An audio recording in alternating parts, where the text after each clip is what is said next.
Hello everybody, this is JD again, and this time I'm standing back here so that I don't even know why, but this is JD. Why am I even doing this? What's the chances of actually winning? Well, darn near impossible, isn't it? But I always said the difference between impossible and possible is possible we have done, impossible we have not yet done. But that is not true with this either, because the first president, George Washington, he was an independent and he was a total write-in. So people, it's almost impossible, but it has been done before. But what is it that makes me the right choice and all these politicians the wrong choice? Probably something somebody said to me. Him and I was talking, and he's pretty well disgusted with our government the way it is, just like the rest of you. But he said something that I took as an insult. He said all politicians are crooks, and all they're really out for is money, money, money, and more money. Money for the political party, money for them, money for their campaign. And me, I looked at him and said, thank you for the insult. I said, other than for campaigning, I'm not interested in any money. He says, you're not a politician.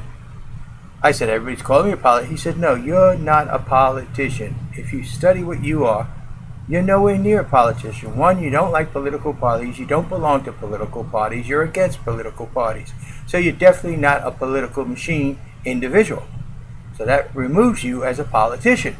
You're not into this after money. Your only interest is the people and the statehood of this country. And that's your interest. That makes you a statesman. I said, okay. He said, that's who our forefathers were, statesmen. They weren't politicians. They were interested in the statehood of their areas, this nation, and the people. You just do it backwards. You're more interested in the people and the statehood of this nation. Money has no value to you, so that makes you a statesman. Thank you. His insult became a compliment. But really, what is the difference between a statesman and a politician? Well, politicians, you could listen to them. They're all saying the same thing using different words, or pretty much the same thing. Trump is setting the agenda for the Republican Party. Wow, big deal. Everything he's saying they said before.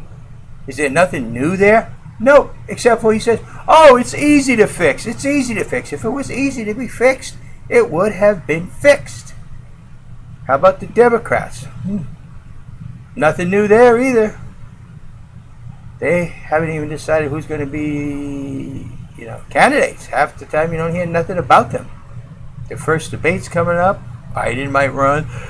Hillary Clinton's in so much trouble with the legal system because of what she always believed she was above the law. Well, above the law has caught up with her. She was originally assigned on Watergate, and they pulled her off because she would not follow constitutional procedures. What is putting her in hot water now?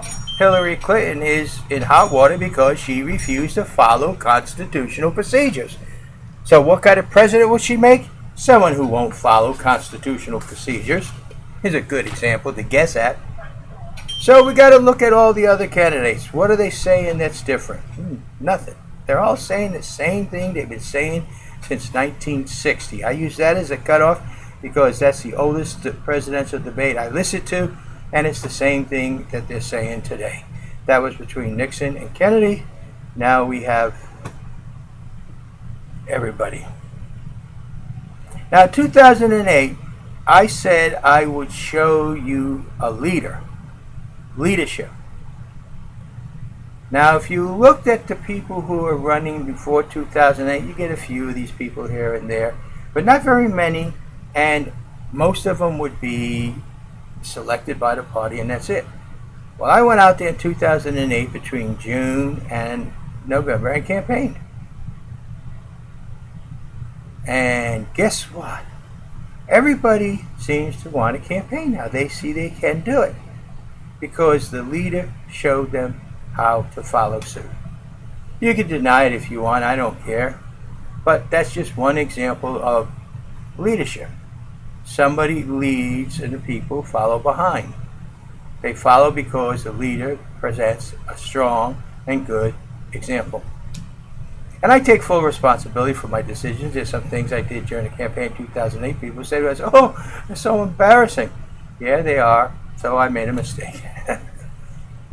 I just wish the people who wrote me in, just those who wrote me in 2008 would send me $1. Just $1. Because if all those people sent me $1, I'd have over $8,700,000 in my treasury to campaign with, and I could go around the country. I can get a camper, like Mike suggested before, to get a camper and go around the country talking to the people. Then, about a month later, Sarah Palin's got a camper and driving around the country. Maybe she heard my video, maybe she did. But, you understand what I'm saying? Now, what is it that's different from me to everybody else? Am I making outrageous promises? Am I telling you things that myself, is going to do? No. I only got 3 promises, and they all do involve me. 1, to bring your voice to Washington, D.C. And the only way that can happen is you have to tell me what's inside you so I can bring it. Once it's in me, I will bring it. 2, to make Congress realize that they are the servants of the people. That Congress is not our dictator who dictates to us how the government shall be and shall run. No, we, the people, will, in order to form a more perfect union, dictate to Congress how they shall be and what they shall do. They don't have that authority. They are the servants of the people, and the people are the masters of the government.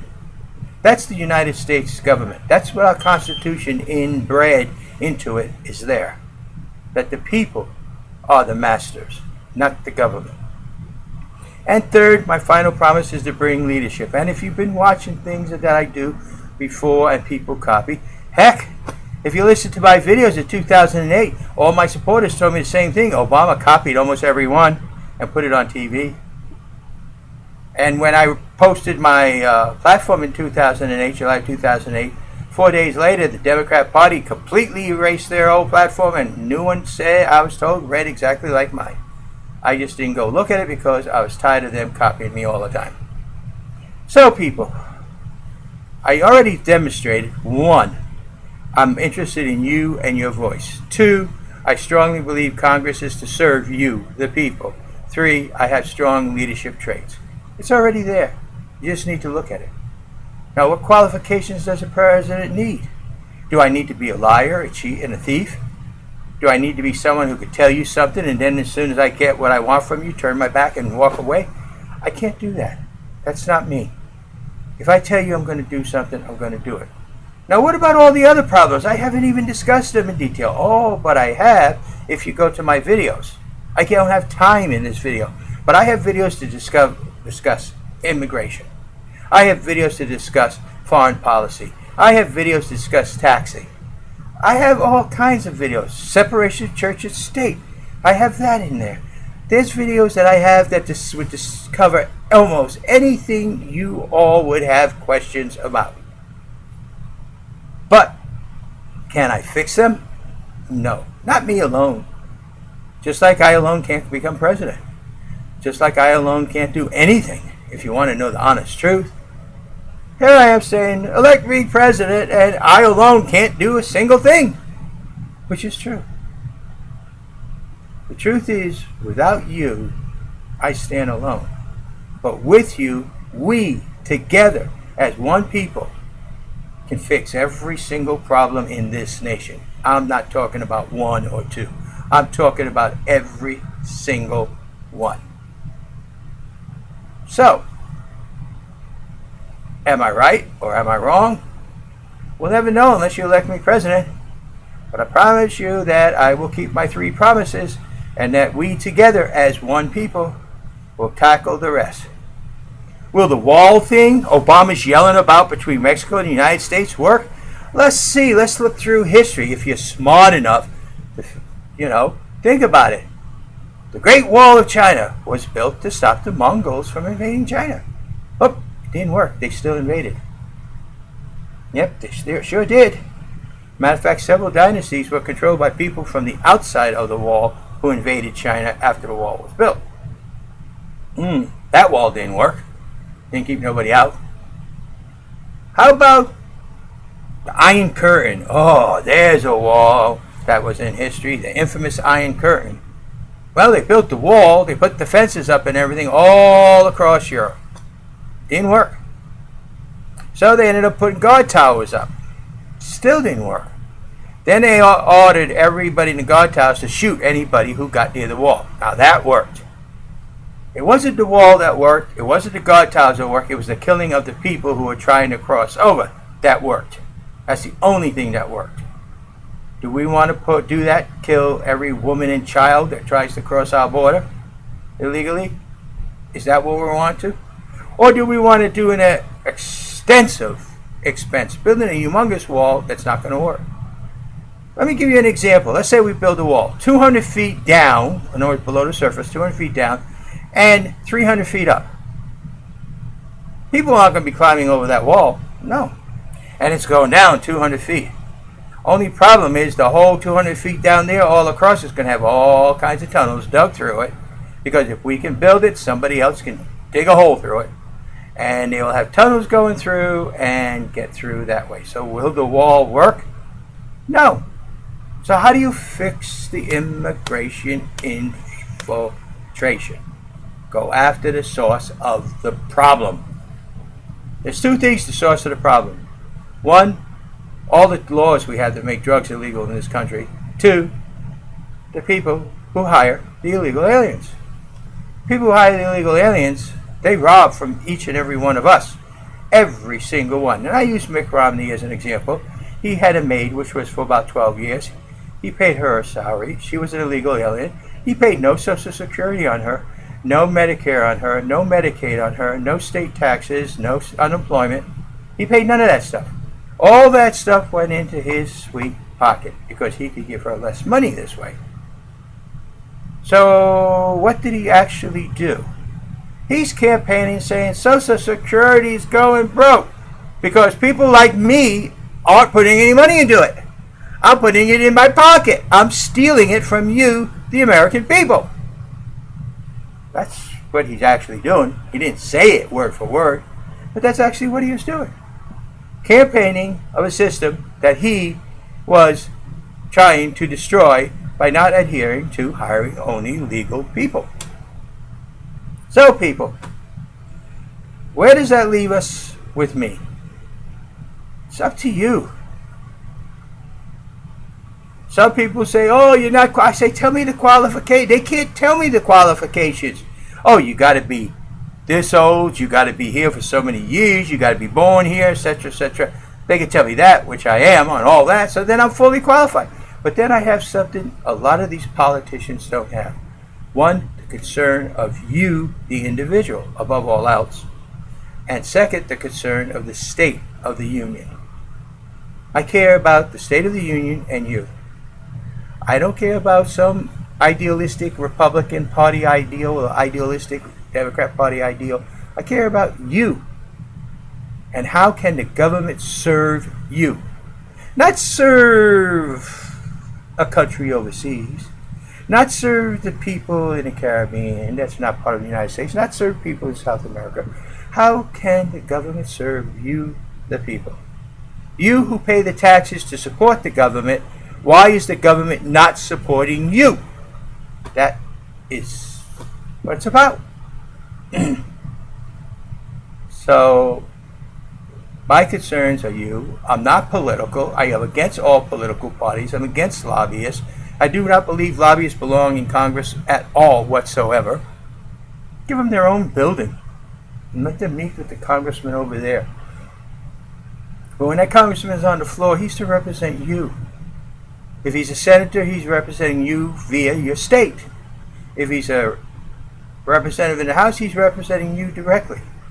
And as me, the president, I have the vice president sitting on the Senate to ensure that's happening, and I have to monitor the whole thing to make sure they are serving you, the people, first and foremost. And that we somehow have to get all of you.